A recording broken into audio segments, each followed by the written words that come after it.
Je suis content de vous recevoir une nouvelle fois sur la chaîne Kabarth officielle. Aujourd'hui, on va répondre à toutes les questions qui ont été posées sur une des stories d'Instagram qu'on a postées. Voilà, préparez-vous, aussi bien personnel que professionnel, on va répondre à toutes vos questions. Alors les amis, il faut savoir que tout ce qui est body kit ou préparation carrosserie, nous, on n'a pas de stock, c'est sur commande. Tout ce qui est donc du diffuseur, du capot, élargissement d'aile, body kit, n'importe quoi, tous ces éléments-là, c'est uniquement sur commande. Quelle voiture j'aimerais faire? Bah forcément, vous, vous doutez bien, je suis dans les Abarth, donc que des Abarth. Mais quelle voiture j'aimerais faire précisément? J'aimerais faire une Abarth de base, pas de préférence, pas une Biposto, pas une 70e anniversaire, Scorpionero ou n'importe. Juste une base d'Abarth neutre, en fait, et partir d'une base zéro, donc vraiment une coque, partir d'une coque, et me faire une grosse prépa ou avec un moteur à l'arrière, donc un petit peu comme les Giannini, les deux qui sont sortis, la blanche et la noire, partir dans ce délire-là. C'est un projet que j'aurai un petit peu en tête, mais voilà, c'est partagé, je sais pas trop, parce que du coup, ça casse le côté de mon amour pour les Abarth, à ne pas dévier sur le côté fabrication, de casser le côté de comment elles sont conçues. Alors, c'est une très bonne question, parce que bien sûr, beaucoup de personnes m'ont demandé de franchiser. Ça a été demandé à plusieurs reprises, que ça soit dans différents pays. J'ai refusé toutes les propositions qui ont été faites, à l'unanimité, sachez-le, j'ai rien à cacher. Voilà, j'ai tout refusé, que ça soit dans mon terrain en Belgique, que ça soit dans mon terrain en Guadeloupe, que ça soit dans mon terrain à Paris, à plein d'endroits. Pourquoi? Je vais vous expliquer précisément, parce qu'en fait, déjà, j'aime le côté familial que j'ai dans mon garage. J'aime mon équipe, j'aime tout ce que je partage avec eux. Et j'ai pas envie de monter une usine à gaz. Les clients aiment le côté, la proximité, de pouvoir m'avoir au téléphone, de pouvoir me contacter, de pas être juste une image sur laquelle on peut pas avoir un contact direct. Et ça, clairement, j'ai pas envie de le perdre. Et j'aurais peur que si je grossis trop, je le perdrais. On m'a proposé aussi d'agrandir le garage, parce qu'effectivement, forcément, vous doutez bien, on tourne entre 25 et 35 Abarth régulières, donc ils tournent tout le temps à l'atelier. Vous doutez bien que l'atelier ne peut pas contenir autant d'Abarth, c'est pas possible. Donc du coup, on a l'atelier qui contient les préparations, les réparations en direct. On a un box un petit peu plus haut qui a donc les éditions très très limitées. Et on a un entrepôt un petit peu plus loin, mais là, elles sont toutes stockées. Donc moi, j'ai réussi à trouver mon équilibre. Et clairement, je suis très bien comme ça. Moi, j'ai un côté tellement... je suis tellement un passionné de la marque. J'aime tellement cette marque que moi, j'ai vraiment conçu le garage et mon équipe comme je le voulais. Et j'ai une équipe qui me plaît de fou. J'ai un garage qui me plaît de fou. Il est constamment en évolution, ça n'arrête jamais. Chaque année, on fait toujours des nouvelles choses. Le garage s'agrandit parce qu'on ne peut pas casser les murs, mais on innove tout le temps. Il y a toujours de l'innovation, des nouveaux produits, tout le temps. Alors, une vidéo de prévue avec Akram. On a eu plusieurs occasions, parce que Max, il a eu plusieurs fois, alors pas en direct, mais vous savez, nous on passe par des personnes. Quand les gens veulent me contacter pour faire des vidéos, ils passent par Max. Ainsi de suite, tous les influenceurs, ça se passe comme ça, du coup. Et du coup, oui, on a eu plusieurs échanges. Mais le problème, entre Akram et moi, c'est le temps, et on n'arrive pas à synchroniser. Voilà. Mais on a eu plusieurs occasions, on en a loupé, si je dis pas de conneries, Max, 4 ou 5. Et à chaque fois, en fait, l'occasion se présentait pas. Donc voilà, ou lui, il pouvait pas, ou moi, je pouvais pas. Donc voilà, mais ça y viendra. On échange, donc ça y viendra un jour. Alors pour les petits budgets au niveau d'un stage 1, qu'est-ce qu'on peut faire juste après une fois qu'on est un peu limité? On peut modifier quelques pièces, mettre une admission, mettre un intercolore, rajouter quelques pièces, mais au final, si vous réfléchissez bien, on vient tout doucement vers la direction d'un stage 2. Donc au final, il n'y a pas de grande différence. C'est toujours optimiser, mettre des pièces, mettre par exemple un catasport de 100 cellules, mettre une admission, c'est certains éléments effectivement qui vont faire gagner des chevaux, mais sans vous en rendre compte, en modifiant toutes ces petites pièces, tout doucement, vous allez vous diriger vers un stage 2.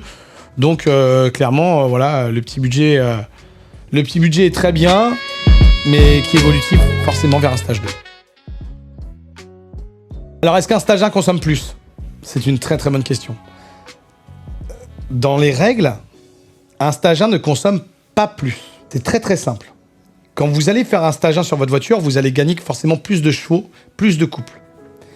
Ce qui va faire que certaines personnes disent que ça consomme plus, c'est parce que votre attitude de conduite change. Quand vous avez un stage 1, vous avez plus de chevaux, plus de puissance. Donc vous n'avez pas besoin d'appuyer autant que quand vous étiez d'origine. Donc dans la logique, vous êtes censé consommer ou un peu moins ou exactement pareil, mais pas plus. Et pour les 3/4, on consomme un peu plus parce qu'on appuie plus dedans. Donc forcément, on consomme plus.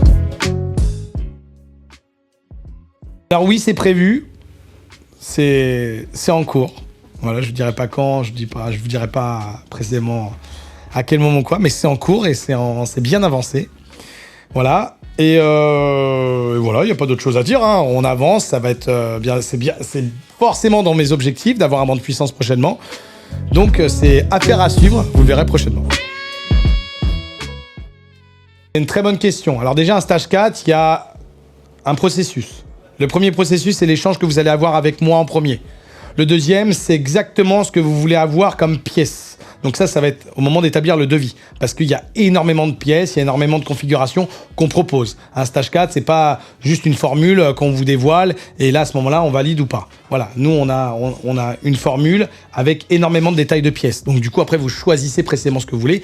Et là, du coup, on avance encore sur le projet. Une fois que c'est validé, là, on commande toutes vos pièces. Il faut savoir que chez nous, vous avez compris, quasiment à 80%, toutes nos pièces sont faites sur mesure. Donc déjà, ça prend du temps. C'est pas des pièces qui sont faites par des usines à la chaîne. Voilà. Nous, on a beaucoup de pièces qui sont faites main. On tient à garder vraiment ce côté proximité, d'avoir un maximum de pièces faites main. Les 3/4 sont faites en Italie. On en a très peu qui sont faits en France, mais on en a quelques-unes qui sont faites en France parce qu'on cherche à faire marcher notre pays aussi. Mais bon, il faut savoir que l'Italie, c'est quand même le monde des abarth. Hein, donc forcément, eux, ils ont tout ce qu'il faut. Donc déjà, ça prend un certain temps. Pour moi, il y a à peu près 1 mois à 1 mois et demi de délai de pièces. Donc une fois que c'est validé, 1 mois et demi de délai de pièces, 2 mois de fabrication pour la conception du moteur et tout. Et après, pour la préparation d'un stage 4, on compte entre 1 mois et demi, 2 mois en fonction du final, donc des réglages. Voilà. Après, ça peut prendre un peu plus, un peu moins, en fonction de comment avance la voiture et comment ça évolue. Alors on l'a déjà dit, on l'a déjà expliqué, les prix c'est variable. C'est pas possible de vous donner un prix sur les stages 4. Parce que ce qu'il faut comprendre, c'est qu'on a énormément de pièces. Donc je peux pas vous donner un prix. C'est pas qu'on veut pas vous donner de prix. On s'en fiche de donner des prix. De toute façon, vous passez un coup de fil, on vous le donne le prix. Donc c'est pas la question. Enfin, on vous donne les prix des autres stages. Mais un stage 4, ça se donne pas comme ça. Un stage 4, c'est en fonction de la configuration que vous allez désirer. Il y a énormément de pièces. Donc en fonction de la configuration, chaque devis va être différent. On n'aura jamais le même devis. Aucun de mes stages 4, les devis sont identiques. Aucun. Non, aucun. À part, voilà, vous savez un petit peu mon point de vue sur les boîtes robotisées. Mais même les boîtes robotisées, au final, c'est pas des mauvaises voitures en soi. Hein. C'est juste qu'il faut comprendre qu'il y a une attitude de conduite à avoir. Et forcément, vous vous doutez bien qu'en concession, le jour où ils les ont vendus, c'est pas pour casser les concessionnaires, attention, loin de là. Mais après, c'est des vendeurs, ils font leur travail comme tout le monde. Mais vous doutez bien que si on arrive en concession et qu'on vous dit, écoutez, vous pouvez choisir cette boîte automatique, c'est une boîte très très bien. Mais par contre, quand vous allez la prendre, faut savoir que quand vous vous arrêtez, faut bien penser à la mettre au point mort. Quand vous voulez utiliser palette, il faut se mettre en mode manuel et éviter d'utiliser palette en automatique parce que c'est pas très bon et ça dérègle le robot. Voilà, il y a plein de choses comme ça. Si imaginez, vous allez aller chez Mercedes, vous voulez une automatique. On dit ok, il n'y a pas de problème, prenez-la, ciao, partez. Si vous allez chez Abarth et qu'ils vous vendent ça comme ça en vous disant voilà, vous voulez une automatique, aucun problème. Alors vous pouvez, par contre, sachez qu'il faut vous la conduire comme ça, comme ça, comme ça, comme ça. Mais ils n'en auraient jamais vendu autant. Jamais ils auraient vendu autant d'Abarth automatiques, donc robotisés. Donc, c'est pas que c'est des mauvaises voitures, c'est que le problème, c'est qu'une fois qu'elles ont été vendues, c'est l'utilisation qui les a fait se rendre mauvaises. Les boîtes automatiques, donc les boîtes robotisées, ne peuvent pas être renforcées. N'essayez pas de mettre des embrayages renforcés ou de faire quoi que ce soit. La seule chose qu'il y a à faire actuellement sur une boîte robotisée que nous faisons, c'est de reprogrammer le boîtier qui contrôle le robot. C'est la seule chose qu'il y a à faire actuellement. N'essayez pas de prendre un embrayage ailleurs, chez d'autres fournisseurs, quand vous avez un embrayage qui est défectueux sur une boîte robotisée. Sinon, assurément, vous allez vous apporter de nombreux problèmes.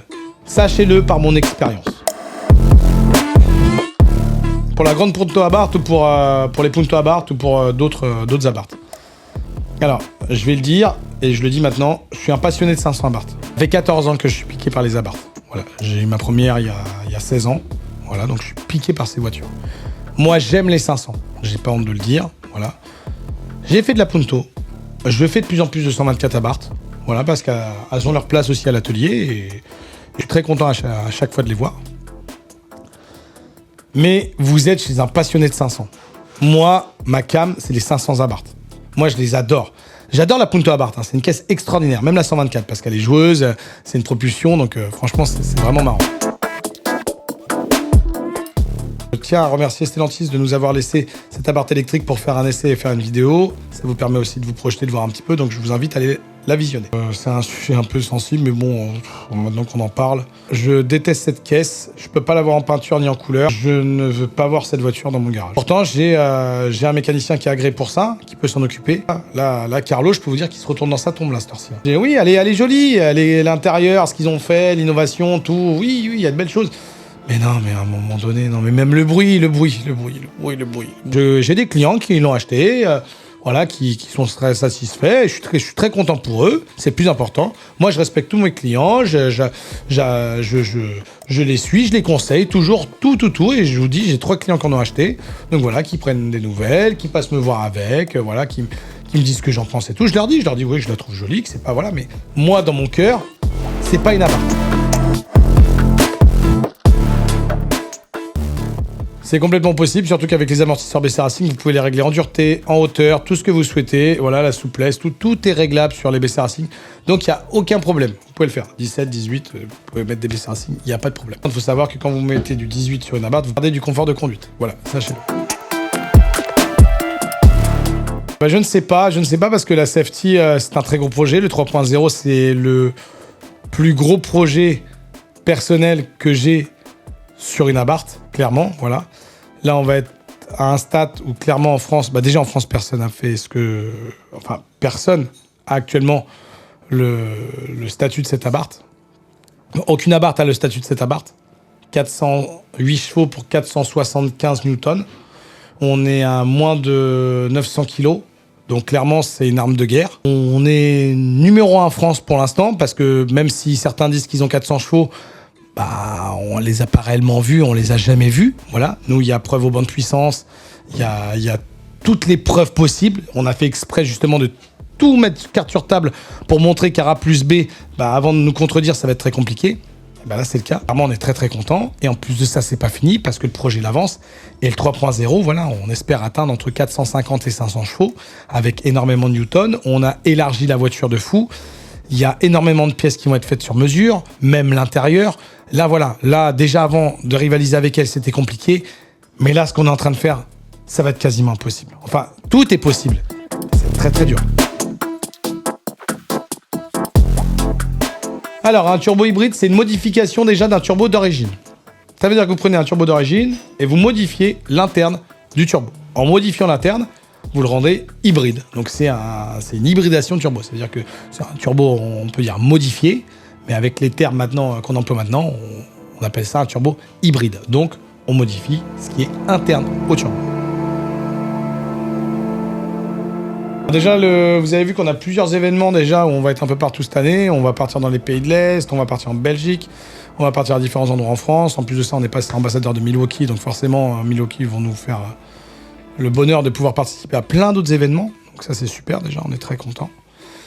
Donc déjà, il y en aura pas mal. Donc déjà, à ceux où on va aller, vous pourrez venir déjà. Même à Turin, on va aller là prochainement. Mais on va faire des événements personnels qui vont être à suivre prochainement. On est en train d'en parler avec Max. Ça demande de la réflexion par rapport à mon avis par rapport au club et toute cette guéguerre un peu inutile, parce que vous savez un petit peu ce que j'en pense. Il y a une autre vidéo qui était faite avec mon frère où justement on en discute, vous pouvez la visionner. Mais là, clairement, voilà, c'est quelque chose qu'on est en train de mettre en place et vous serez bien sûr les premiers à être au courant une fois qu'on redéploie une sortie pour Abarth. Le souvenir que j'ai le plus intense, je pense, Bon, j'en ai plein, j'en ai beaucoup des souvenirs. Ça serait le jour où, clairement, on a sorti les 408 chevaux avec la safety car. Voilà, c'était, je pense, quelque chose de très intense pour moi. Le jour où on les a eus et qu'on a pu... c'est pas méchant et pas péjoratif, mais faire fermer le clapet à plein de gens, en fait. D'être les premiers à avoir fait ça et d'avoir l'épreuve par A plus B. D'avoir sorti les 408 chevaux de la safety car, ça a été un très très beau souvenir. Voilà, d'avoir partagé les premiers événements avec toute mon équipe sur circuit. Ça a été exceptionnel aussi. Parce que ça, c'est des super beaux souvenirs qu'on partage ensemble, parce qu'il faut savoir qu'on travaille beaucoup. Mais quand on partage ces moments-là ensemble, voilà, c'est un autre délire. Vous voyez, on rigole tous ensemble, on partage de beaux moments. Donc ça, c'est exceptionnel. Ce que j'ai pensé de l'événement Milwaukee, déjà exceptionnel. Merci à Thomas. Thomas, il s'est occupé de nous, mais franchement, comme un prince. Il nous a mis tellement bien. Donc un grand merci à lui, j'étais super content de rencontrer tout le monde, de rencontrer beaucoup d'influenceurs. Aerograph était là, il y avait Medo qui était là, il y avait Baler, il y avait Sarah Lesinito, il y avait La Boiserie qui était là, il y avait pas mal de monde qui était là. Donc clairement, c'était vraiment un petit moment très sympa à partager tous ensemble. On a beaucoup pu échanger, donc c'était vraiment super. J'ai vraiment apprécié, j'ai passé un super bon moment. Milwaukee ont géré, franchement, l'événement est exceptionnel, un vrai show à l'américaine. Donc clairement, vivement l'année prochaine pour partager un nouveau événement avec eux par rapport à ça. Mais il y en aura plein d'autres qu'on va faire avec eux. Mais en tout cas, c'était vraiment le top du top. Personnellement, non. Voilà, sachez-le, moi, je fais ça avec passion. Donc, c'est ce que j'aime. Donc, moi, à la base, quand j'ai monté le garage, je me suis pas dit que j'allais être influenceur dans le milieu des abarths. Ça s'est fait naturellement par l'évolution de tout ce qu'on fait, YouTube, Instagram, Facebook, TikTok, bref, j'en passe, tout ce qui se passe. Donc forcément, ça a pris de l'ampleur et on est demandé à énormément d'endroits. Donc forcément, ça s'est fait naturellement. Moi, tout ce que je vous montre, c'est tout ce que je vis à mon quotidien et c'est moi. Vous allez me voir en vrai, je suis la même personne. Il n'y a pas d'images différentes ou de personnes différentes. Voilà, certains montrent une certaine image et quand vous les voyez en vrai, c'est pas forcément ce qu'ils représentent en vrai. Donc, c'est pas forcément ce qu'ils représentent derrière l'image. Moi, c'est le cas. Voilà, donc moi, c'est vraiment la passion qui parle. Je suis un vrai passionné, je suis vraiment piqué par ça. Maintenant, naturellement, l'influence s'est fait. Donc, je me nomme pas comme influenceur parce que j'aime pas ce mot-là. Mais effectivement, on me le dit tellement que oui, je me doute que je fais partie d'un des plus gros influenceurs dans le milieu abarth. Ça, c'est sûr. Mais sachez que c'est pas ce qui m'enchante. Ce qui m'enchante le plus, c'est de vous faire partager et vivre ma passion. Les amis, merci de nous avoir suivis sur cette vidéo. Je vous dis à très bientôt dans une prochaine vidéo. N'hésitez pas à nous laisser un petit like et nous laisser un petit commentaire pour nous dire si clairement cette vidéo vous a plu, parce que c'est un petit peu original, on a changé un petit peu. On a répondu à un maximum de questions. J'espère qu'on a répondu à la plupart des questions. Je vous dis à très bientôt dans une prochaine vidéo.